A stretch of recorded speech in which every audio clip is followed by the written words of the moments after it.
ఇండియాలో ఒక పక్క వార్ జరుగుతుంది, ఇంకొక పక్క సినిమాల సందడి. మనం ఇంత స్వేచ్ఛగా, ఇంత సంతోషంగా, ఇంత భయం లేకుండా బయట తిరగలుగుతున్నాము అంటే మన జవాన్ల కృషి. Hats off to jawans.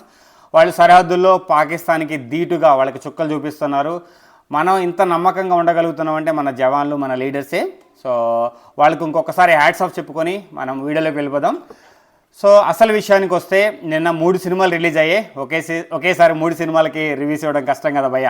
అందుకని నా ఫస్ట్ ప్రయారిటీ మెగాస్టార్ అన్నకి ఇచ్చాను. సో మెగాస్టార్ అన్న సినిమా చూసి జగదేక వీరుడు అతిలోక సుందరి 35 ఇయర్స్ తర్వాత రిలీజ్ అయింది.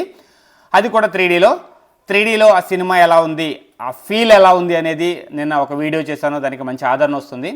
నిన్న ఈవినింగ్ అయితే శుభం చూశాను, ఈరోజు మార్నింగ్ సింగిల్ చూశాను. ఈ 2 సినిమాలు ఎలా ఉన్నాయో ఇప్పుడు మాట్లాడుకుందాం. శుభంకి వచ్చేటప్పటికి ఆల్రెడీ దీని మీద ఒక వీడియో చేశాను భయ్య, సినిమా ఎలా ఉండబోతుంది అని. నేను ఎలా అయితే గెస్ చేశాను, ఎలా ఉండబోతుంది అనుకున్నాను, దానికి మించి అయితే ఉంది భయ్య.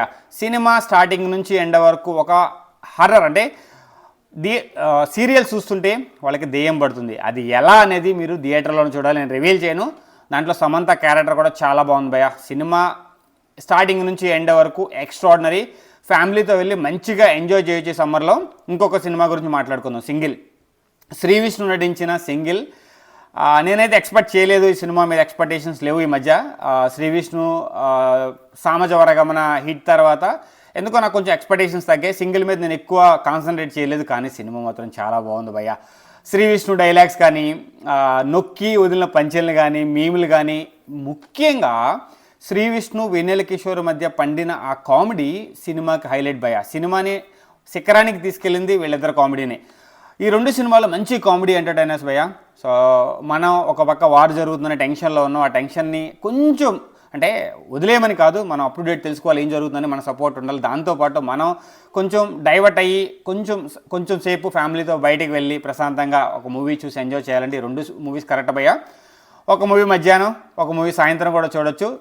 వెచ్చగా మీరు బయట నుంచి వెళ్ళి చల్లగా ఏసీ థియేటర్లో ఒక మంచి కామెడీ ఎంటర్టైనర్ అయితే ఈ 2 సినిమాలు అవుతాయి. ఖచ్చితంగా ఈ సినిమా అందరికీ నచ్చుతాయి. ఈ 2 సినిమాలు అందరికీ నచ్చుతాయి. ఖచ్చితంగా మీరు ఫ్యామిలీతో వెళ్ళి మంచిగా ఎంజాయ్ చేయొచ్చు. ఇంకా ఎక్కువ ఈ సినిమా గురించి మాట్లాడడానికి ఏం లేదు, ఎందుకంటే మంచి కామెడీ ఎంటర్టైనర్. సినిమా స్టోరీ అయితే చెప్పలేము, ఎందుకంటే ఇవి ఫస్ట్ సినిమా శుభం కాన్సెప్ట్ ఓరియంటెడ్ అయితే, 2వ సినిమా ఫుల్లీ కామెడీ టైమింగ్ భయ. ఎక్స్ట్రాడినరీగా ఉన్నాయి 2 సినిమాలు. 2 సినిమాలకి ఒకే టైప్ ఆఫ్ రేటింగ్ ఇవ్వచ్చు, ఎందుకంటే ఒకేలాగా అనిపించాయి నాకు. అంటే అదే ఫీల్ అయ్యాను నేను. ఖచ్చితంగా మీరు థియేటర్లో నుంచి వచ్చేటప్పుడు ఒక మంచి వైబ్తో, ఒక మంచి ఫీల్తో బయటకు వస్తారు. ఒక మంచి సినిమా చూసిన ఫీల్ అయితే మీకు ఉంటుంది. అదైతే నేను ఖచ్చితంగా గ్యారెంటీ, 200% గ్యారెంటీ ఇస్తా. సో అదే నేను చెప్పాలనుకున్నా. 2 సినిమాలు నాకు నిన్న రిలీజ్ అయిన 3 సినిమాలు ఖచ్చితంగా ప్రతి సినిమాకి వెళ్ళి మంచిగా ఎంజాయ్ చేయొచ్చు భయ్య. జగదేక వీరుడు అతిలోక సుందరి గురించి రివ్యూ ఇవ్వాల్సిన అవసరమే లేదు. అది decades hit, one of the best movie in decades అనమాట. సో దాని గురించి ఎక్కువగా మాట్లాడలేము, అంత అర్హత కూడా మనకు లేదు. సో సినిమా అయితే థియేటర్లో 3Dలో ఎక్స్ట్రాడినరీగా ఉంది, అంతే భయ్య. సో వీడియో క్లోజ్ చేసే ముందు ఇంకొకసారి hats off to our jawans. Jai Hind. Srini signing off. Thank you.